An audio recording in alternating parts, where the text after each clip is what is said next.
Right after that, we're going to get right back into it. Biden, memory leaks. All right. New reports are basically saying that President Biden had a lapse, and they've been releasing audio that shows that he's had probably maybe like dementia or something like that. Make sure you hit a like for the algorithm, subscribe to the channel, and turn on your notifications. With us here on Live Now from Fox. I'm your host, Christina Evans. We do want to continue on with our coverage of some of today's top stories, and we have this breaking news.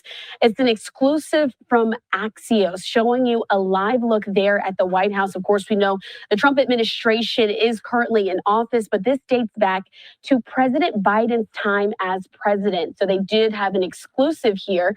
I want to read a little bit there from their article talking about what they're talking about is some of the mental lapses that President Biden had while in office.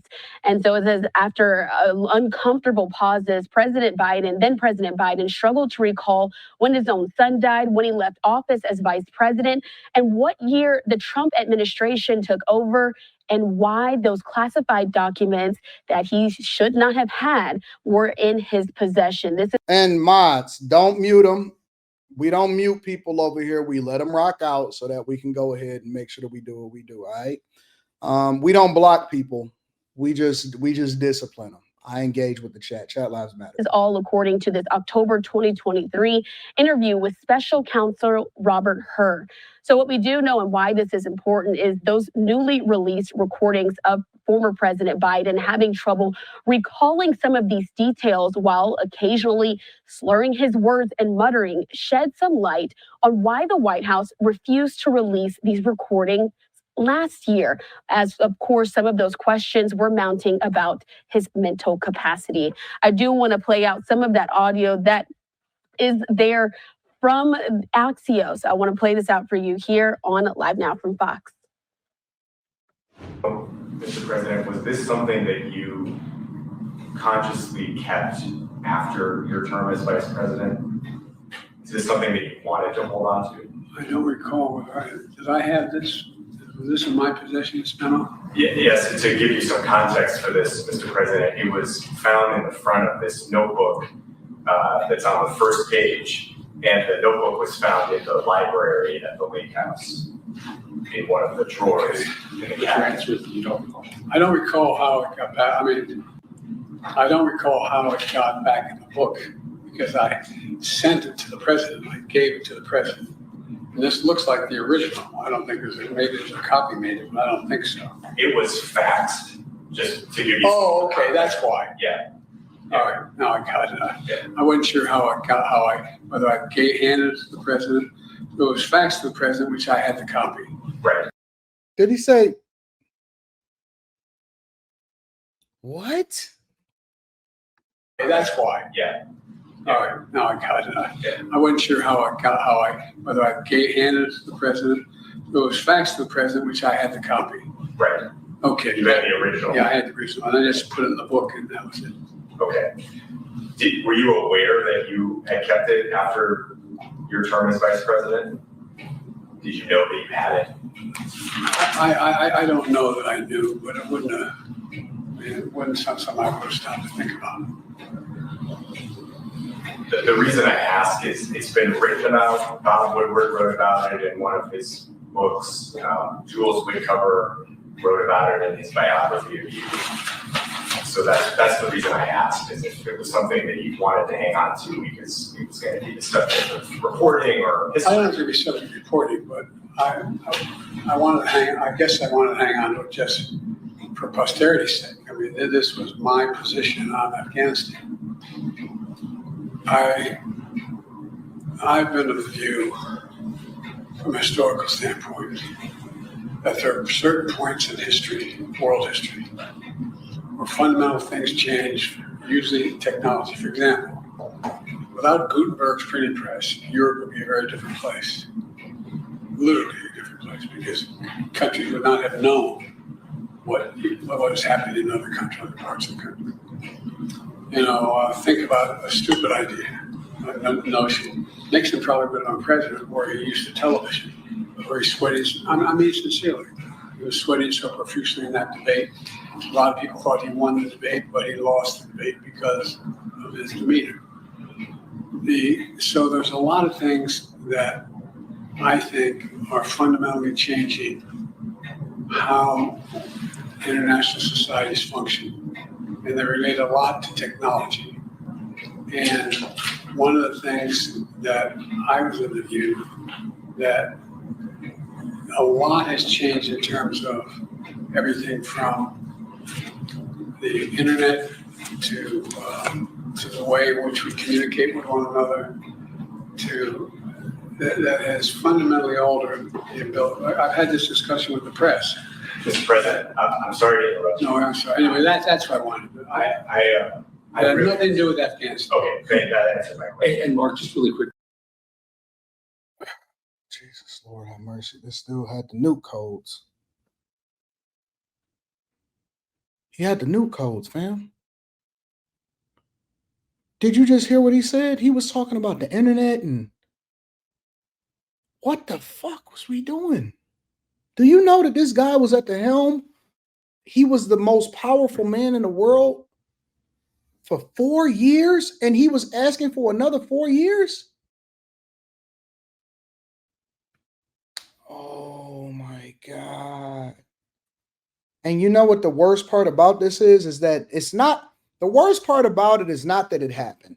The worst part about it is not that people actually, that we seen it, that we knew it, that we was aware of it. That's not the worst part about this whole situation. You know what the worst part about it is? When we were screaming at the rooftop, hey man, this guy is incoherent. There's no way that he should have ever been president, let alone be running for president of the United States of America again. You know what they told us? No, we crazy.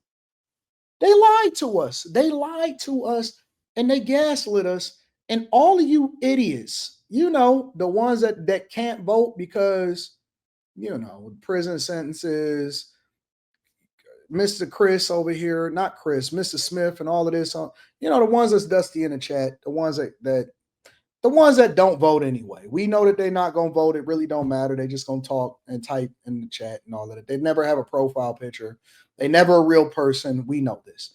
These are the people that advocated for this guy to become president of the United States of America again. Y'all trusted this guy. He don't know his left from his right. And y'all roll with him. You know, I hope y'all feel so stupid. I hope you really, y'all can't.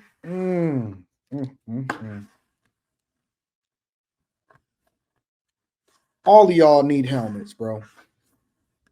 All of y'all need helmets. For everybody that voted for Biden or that was rocking out with Kamala Harris or was showing up and they were saying that he was so awesome, all of y'all need helmets. Seriously, bro. We all seen it. Everybody's seen it in the world. I didn't need this audio to know that this guy was completely incoherent. This just confirms what we already knew. We all seen it and y'all rocked with it. Y'all seriously roll with this dude. Insane, bro. Crazy. Crazy. I promise it'll be brief.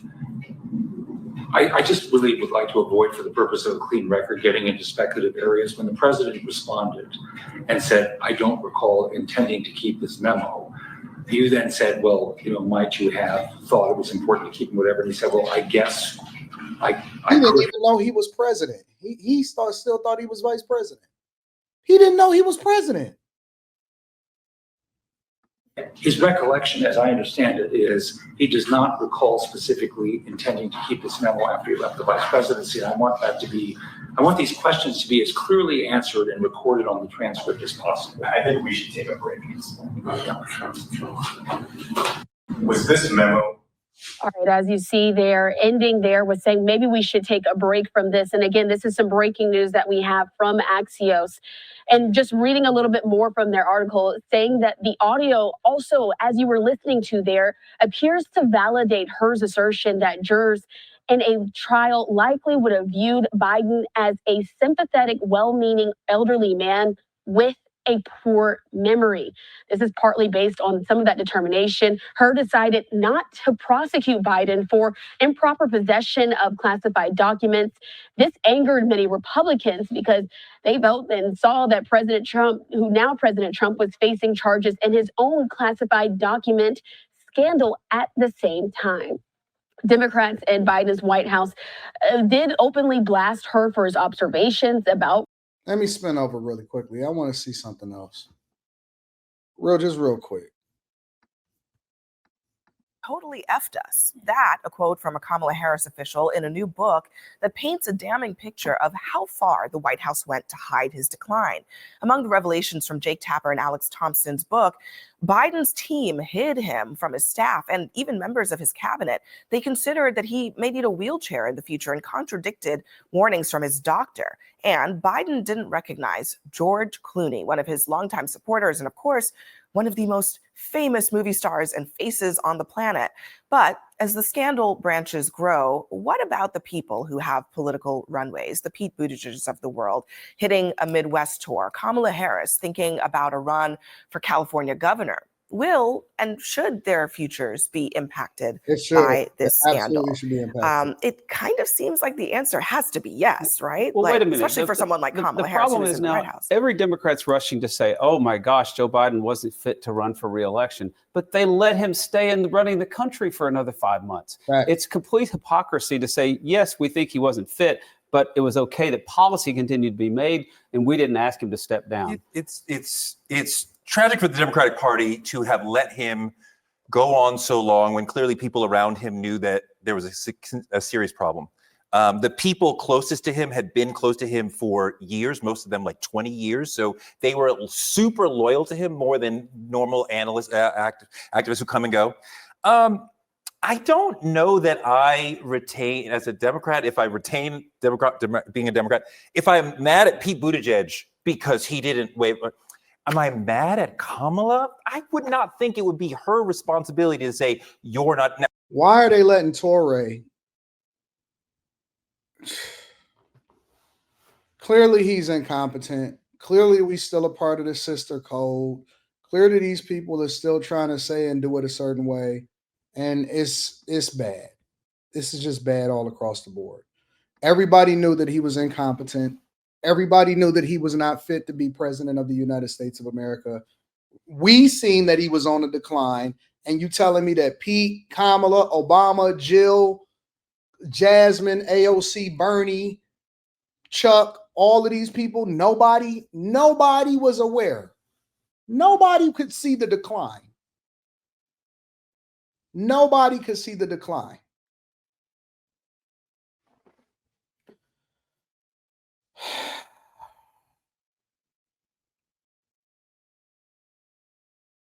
It's just disrespectful. It's disrespectful to think that people was not aware. Why are we listening to Torre anyway? Let me remove this from my screen. I can't do it anymore.